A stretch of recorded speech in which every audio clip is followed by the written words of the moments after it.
I am the wind, I am the sea, and I am the sky. This is my world. Oh my gosh! I forget that I wrote this. She's crazy. Dude, anyone else notice that last chapter, I just suddenly had this other voice so accurate to the book and how I have it in my head? Let's do this. Hey guys, welcome to chapter 16 of the Castor Saga. If you're new here, I have a playlist of 15 chapters before this, as well as a prologue and a really, really cool book trailer. So go check it out. Spoiler alert, this is chapter 16. Chapter 16. Brothers of Meli. Meli stood there a moment thinking, but then she turned away and started walking away from Grim. Nah, I think I'm good. Do not disrespect a guardian of the forest. Meli had lightning strike behind her. Then she got up in Grim's face suddenly and spoke in the deepest of voices that she could. Her voice echoed as she shouted at him, and her eyes glowed white as her golden brown wavy hair flew up around her. I am a creator of the forest, and you will respect me! Lightning struck again, and Meli appeared standing beside her brothers where her eyes dimmed out to normal. Grim was frightened as he fell onto the ground from his levitation and kneeled down on one knee. Meli stood beside her brothers, and her voice was normal again as she spoke. You may be a forest guardian, but I am a Nahamo caster of storm, a caster of nature, and a caster of life. I'm just doing what I was assigned by your people. She walked around between her friends and Grim, watching him tremble at her mercy. And I am the calm before the storm, the still after, and the storm itself. I am the child of a storm goddess and demand to be treated as such. Her voice was stern as she glared at Grim, taking back her power in that one small move. Tony and her friends watched her amazed with what they saw. Jay, Joey, and Zane smirked as Meli walked in front of them. They knew exactly what would happen if someone made Meli angry, and they often enjoyed watching what she did to those people. I am the wind, I am the sea, and I am the sky. This is my world. She paused a moment, then pointed off towards the sea. Now get the hell off my cliff. She pulled down a bolt of lightning that struck in front of him, and he backed away to the edge of the cliff as she walked towards him. And as for being punished, while I know I'd probably enjoy it. Meli's older brothers all snickered at her comment and stood there with sinister grins and dark, tainted eyes. I've got better things to do, so consider yourself fired. She pushed him backwards off the cliff, and a bolt of electricity went through her fingertips and into his chest as he fell backwards and his body dissipated into the wind. Her friends stood beside her brothers, looking absolutely amazed, with the exception of Tony. He kind of thought he knew what to expect from Meli in terms of power by now. Meli looked back at her friends and smiled kindly, and her voice suddenly changed back to what it had been before. We should probably go. Before the others come outside freaked out. Her brothers all responded, agreeing with her. Yeah, it's not every day a Nahamo shows up and electrocutes a forest reaper. Yeah, we better go. Agreed. Where are we going, Meli? Home. Everyone grab hands. Ready, Zane? You know it, Meli. Everyone stood in a circle holding hands. Zane was opposite Meli on the other side of the circle. Zane nodded, and then they all smiled, looking around at each other. All right, in 3, 2, 1. 2 bolts of lightning came down, striking Zane and Meli, and as they did, a blast of energy went through their arms, so everyone was electrified like they were. 2 more bolts of lightning came down and struck them violently. As the lightning flashed, the entire circle of people vanished from the cliff, and the sky turned blue again as it was before. Elsewhere, Meli and her friends appeared in a very familiar spot. It was the dirt road in the field where Meli had created the paper person, when Tony, Luke, Keith, and Eej all followed her off the tracks. Her tracks had been blown away by the gentle wind. Tony and the boys looked around, and then looked at Meli. This is so familiar. Yo, we've been here before, haven't we? Maybe. Meli, where is this? Tony smiled at Meli, who tilted her head down with a smile.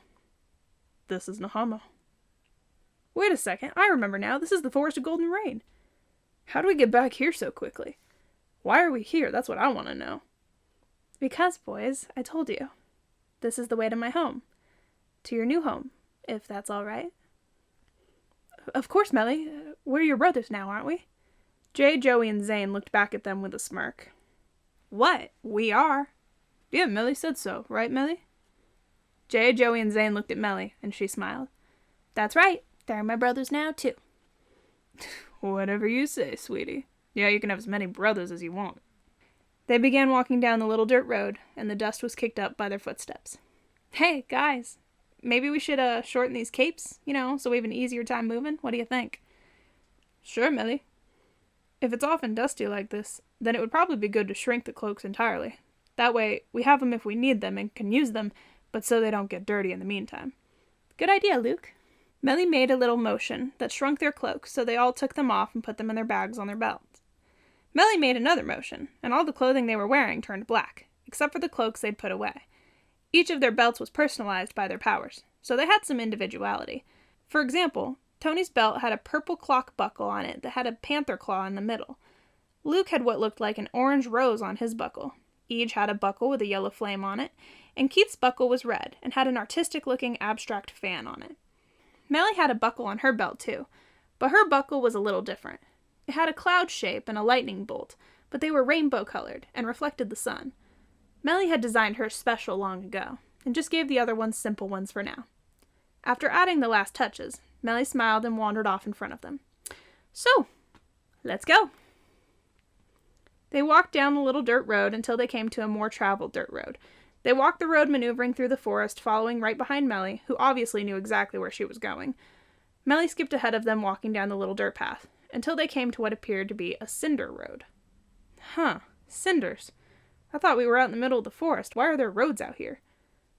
Yeah, I thought you said there weren't any roads in the forest, Meli. No, I said there were no roads to the Garden of Lily. But we have a couple old trucks that we use to go into town on occasion. My grandpa made most of these roads with his old trucks over the years, around the same time that they made the train tracks, but the cinders came from the Forest Service. There used to be an old logging camp down in here. Ironically, they used a set of tracks to haul out the timber, but we got rid of those tracks a long time ago. Now it's just us out here. As it should be. They smiled, following her down the cinder road as she skipped along, happy to be home. She looked over at Tony and smiled as he walked behind her. Hey, Tony, do you still have your guitar? Jay, Joey, and Zane looked over at Tony as if they were surprised he played guitar, let alone brought one with him. Of course, Meli, but why? Bring it out, please. I'm in the mood for some music. Plus, I want to show you a casting I used when I was, first learning manipulation magic. Tony reached in his bag as they continued walking and handed Meli a small shrunk-down guitar. Meli motioned her hands out as it levitated between them, and she made it grow as if she were zooming in on a smartphone. She looked at Tony, putting the strap over her body. May I? Go for it. Meli ran her fingers down the strings, and suddenly it was like the guitar was enchanted, which it basically was. Meli looked back at her brothers, and then spun around playing the guitar. Kitoni melodi. She spun around and the guitar floated up in the air, playing itself as it followed them down the road. Meli sang as it played, and after a few verses, her brothers joined in singing with her. The music seemed to make the Nahamos very happy, and they danced along down the road as if they were in a music video. It was interesting to watch, and they really weren't half bad either. After the song ended, the guitar floated back over to Tony. He grabbed it and put it away, shrinking it as Meli had shown him to do with his cauldron. That was cool, Meli. How did the four of you sync up like that? Well, it's just us out here. I'd like to say it comes natural, but that'd be a lie. I can say, though, that we have quite a lot of practice. That, and we are a little bit psychically connected. Tony looked at Meli, raising an eyebrow as he smirked at her. You said you were sensitive, not a psychic. Meli grinned mischievously and glanced sideways at him. Yeah, I said a lot of things. Tony slightly chuckled, then listened to the conversation Meli's brothers were having with each. We love music. What kinds? All kinds, depending on what mood you catch us in. They continued walking, and Meli hummed to herself as she walked down the road. Then they stopped when they came to what appeared to be a cattle guard. It was big and yellow and laid across the road so any cows or horses wouldn't get out of the fenced area. Meli stepped carefully onto the cattle guard and walked across it, being careful not to sprain an ankle or fall between the rails. Meli, this is a cattle guard, right? Yeah, why? Are there cows out here? Yeah, sometimes. The ranchers use this area to feed their cows. Usually they run them between this area and the cow ranch south of here. We don't see them often, but we see lots of deer, though. They crossed the cattle guard, then Meli began walking off the cinders on the other side of the road, walking down the fence line. Where are you going, Meli? This way? Can we not follow the road down? Psh, what's the fun in that? Besides, this way no one knows exactly where to follow us through. Okay. They followed her down the little trail and eventually came to a dirt road that had lots of trees and bushes on and across it. It looked like it hadn't been driven on in years. They were right up against a wall of black hardened lava and obsidian. Tony smiled and crawled up the rocks, looking around them. There were trees everywhere, and you couldn't see the road. Even better, no one on the road would have been able to see them. He smiled at Meli, and then jumped down beside her. You really are hidden out here in the woods, aren't you? Told ya. Tony smiled and grabbed her hand, walking beside her. She held onto his arm, smiling. I like this place. Hey, me too. Meli ran ahead and crawled up on a log, looking ahead of them. Looks like more trees have fallen since I've been gone. Yeah, a few. That was my fault. I had a shit day and was trying to blow off some steam. What have I told you about blowing down my trees and whipping up storms in my forest? I'm sorry, Meli. I won't do it anymore. It won't happen again. Thank you. Meli smiled, and they continued walking down the dirt road, which at this point didn't even look like a road anymore. There was so much sagebrush and bitterbrush along the road, and in the middle of it, you could barely see where tires had worn down the ground. It was a perfect example of nature taking back what was once its own. They walked down the road farther, until finally Meli stopped and looked around her. She stood up on a log, looking around the area. Where is everyone? There was a big storm off the African coast, so they went to help pull people out of the rubble and help out where they could. Oh, okay. Will they be back soon? Yeah, Jess said they'd be home this evening. Don't worry. Oh, good. I missed him. I missed all you boys, actually. Jay and Joey smiled as Tony and Zane walked beside her, and the others followed close behind them. The two brothers walked in the back, watching the new inductees and keeping an eye on Meli. Their sister was their life, and it made them happy to see other people care for her. But no one cared for her like they did. We missed you too, Meli. But we're almost home now, so everything's right with the world. Meli nodded and crawled over the log as they all continued walking forward. They turned off the dirt road to the left and walked inside the hardened lava wall, finding what appeared to be a large cave. They walked in, and suddenly it was like they were in a whole different environment. At the back of the cave was a large cliff, looking out over what appeared to be the ocean. They walked to the edge and saw a waterfall falling down from above them and out into the open ocean. But the water seemed to evaporate before it hit the ocean waves below. Luke walked over and was in awe of the view. Inside the cave was like a beautiful oasis, while outside the cave was a desert forest in the mountains. It was sensory overload, and the inducted boys stood there confused. How does this place exist naturally? Well, it doesn't. We created this place. Mind if I ask how? Not at all. Joey and I are both nature casters, but we've learned some very powerful shadow castings as well. I am a fire caster, and one day I accidentally caused a volcano to erupt here. To save our forest, I created teleportation opening and allowed the lava to flow through the opening towards the ocean. Joey is a water caster, and he flew through the opening between the lava and the roof of the cave and pulled up water from the ocean, causing the lava to turn cold and solid around the opening, so it wouldn't go any further into the ocean than it needed to. He pulled down the rain on the coast, and now the freshwater waterfall flows down over the opening, so no one can see in, but we can see out. Nature's amazing, isn't it? And here I thought nature casters were all about healing. Not quite. And now my two favorite places are one. Nahamo Ali for Meli. Meli pulled her top off over her head and took her pants and belt off, then ran towards the waterfall, jumping off the first level of the cave into the second level of the cave into the little pool. The pool then drained out of the cave and off the cliff into the ocean. The cave had several layers of cliffs, which came from the forming lava. Tony smiled as Meli dove into the pool and floated on top of the water. Her bra and underwear were both bright red. They were obviously a matching set, and they basically looked like a bikini. They all walked over and smiled down at her. What you doing, Meli? I don't mind being dusty, but in case you haven't noticed, no one from the train ride has showered in like 2 weeks or more. I hate being stinky. Eej and Keith both kind of smelled themselves and then made a gross-out facial expression. Ugh. Yuck. Well, I guess we just didn't notice since our lives were in constant danger. Or, well, we thought they were. Come on in, guys. Water's great. Each Keith and Luke all stripped down to their underwear and then ran towards the cliff, diving off of it into the water around Meli. Cannonball! Ah! Meli swam back as they splashed her, and she splashed back laughing. Jay and Joey laughed as Zane shook his head and walked down to the second level, where he sat in a hammock they had, hung among others hanging over the water. Joey looked at Tony, who stood there smiling at Meli. Dude, Tony, you gonna go? Huh? Oh, yeah, I was just distracted. Tony walked down to the bottom level and undressed before he crawled into the water, sitting back against the edge.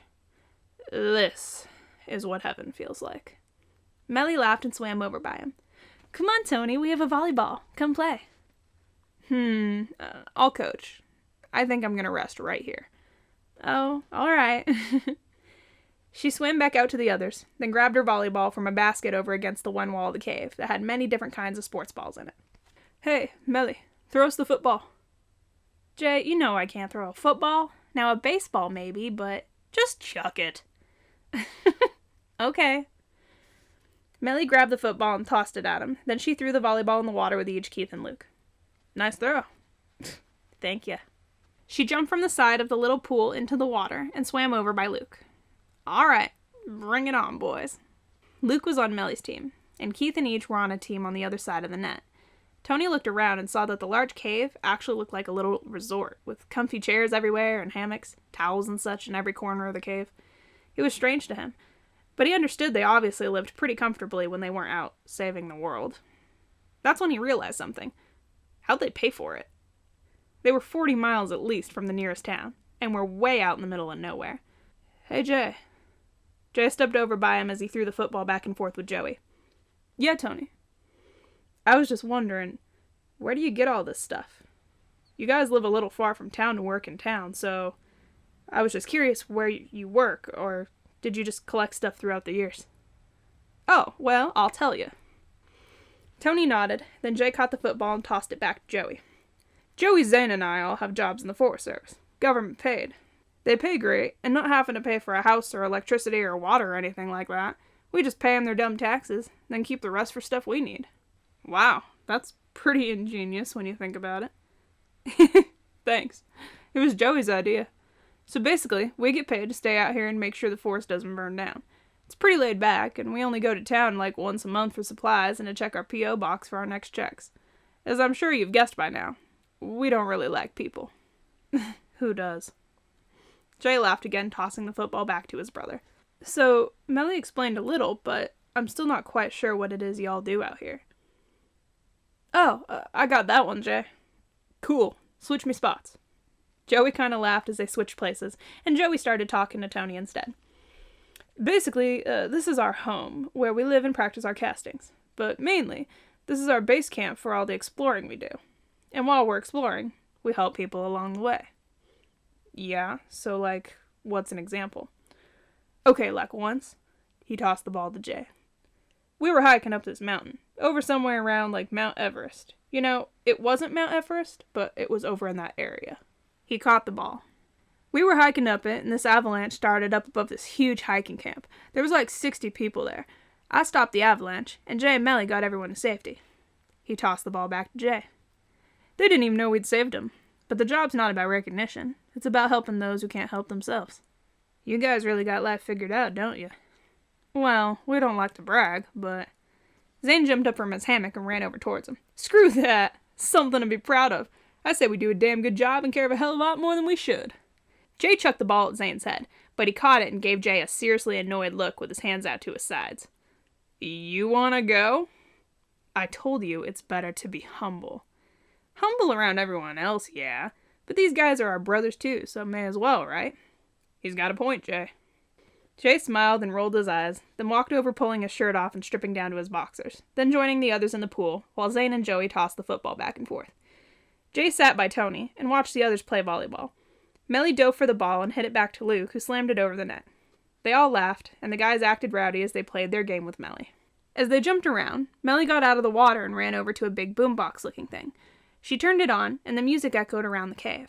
The cave amplified it, making the boombox appear to have surround sound. Tony watched Meli as she wandered back around the edge of the pool, then gracefully slid back into the water. Jay saw him staring, and nudged Tony by the shoulder, still maintaining that smirky smile of his. He knew what Tony was thinking, but he wouldn't give him too much crap for it. Hey, Tony, watch yourself. I don't care if you've got goo-goo eyes for my sister. Just don't be staring at her too much around me. She's still my sister, you know. Huh? What do you mean, Jay? I saw you checking her out. Just watch yourself. I'm not going to pretend like I have a clue what you mean, but okay. Jay laughed and shook his head, rolling his eyes a bit. She never ceases to amaze me, though. Yeah, you're telling me. My sweet little baby sister ain't a baby anymore. Tony smiled at him, then looked back at Meli as she slammed the ball down over the net, and Keith and each laughed, getting ready to serve again. Just as Keith began to serve the ball, 5 young men, all in black, with different belts, appeared at the opening of the cave, standing inside the cave against the waterfall. This was Jesse, Christian, Adam, Rye, and Carlin. They stood there looking kind of confused. Then finally, Rye spoke up. "Who the hell are these guys?" And that concludes chapter 16. Thank you very much for watching. If you haven't already, subscribe below. And until next time, bye.